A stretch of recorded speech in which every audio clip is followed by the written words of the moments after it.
Could the price of Bitcoin reach $200,000 next year? In this video, we'll hear from an analyst who thinks it will, and we'll break down the single biggest reason why he thinks it could happen. But first, let's just recap why Bitcoin's had such a big year. Now, back in January, the cryptocurrency was trading around $45,000. As we rolled into November, it hit $80,000 for the first time, then $90,000 for the first time, then knocked on the door of $100,000 for the first time before cooling off.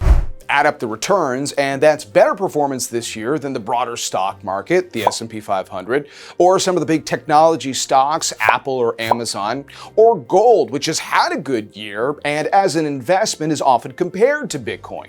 This latest lift in the price is largely tied to Donald Trump's election win. There's a strongly held view that a Trump White House could be a Bitcoin-friendly White House, friendlier in terms of regulation, and even the possibility that the US would build up a reserve of Bitcoin. But while that might be the main reason people were buying recently, how they've been buying is just as important. Earlier in the year, we saw the launch of what are called spot Bitcoin ETFs. Now, these are exchange-traded funds in the United States that track Bitcoin and hold it directly.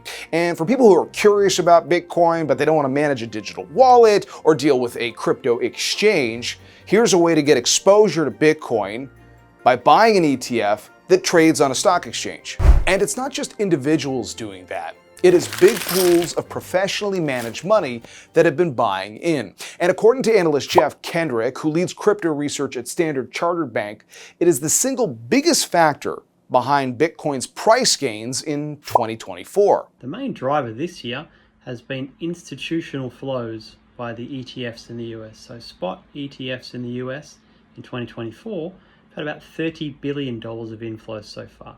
That's the best launch of any ETFs by any asset class in history. Now, he said in history, and actually that $30 billion figure he cited is already double the money flows that researchers at Bloomberg were expecting for the entire year for this new group of Bitcoin ETFs.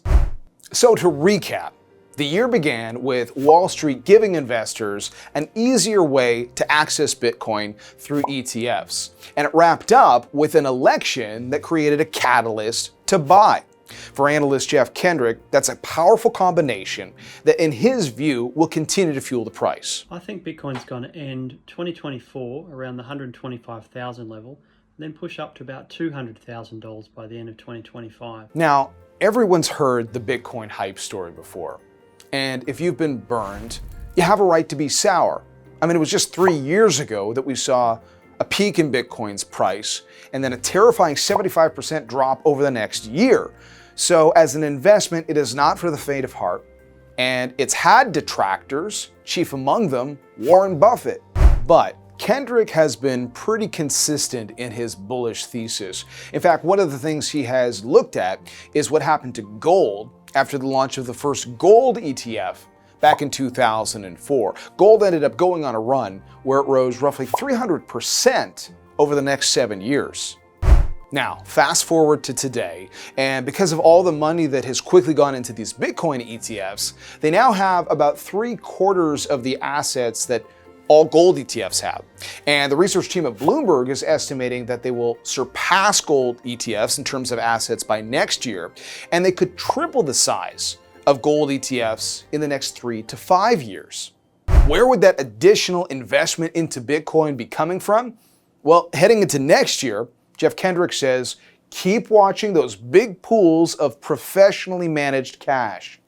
2025, those flows will continue once the Trump administration takes over and clears the way for more TradFi companies, banks, pension funds, etc. to enter the space. I expect those flows to continue through the year next year. That should push us up to that 200,000 level. So for anyone that's not invested so far, I'd say there's still a lot of topside potential to come. All right, that's one take on Bitcoin. What's your take? Let us know in the comments. Thanks to Jeff Kendrick, and thank you for watching. Don't forget to subscribe so you don't miss our next investing video. See you soon.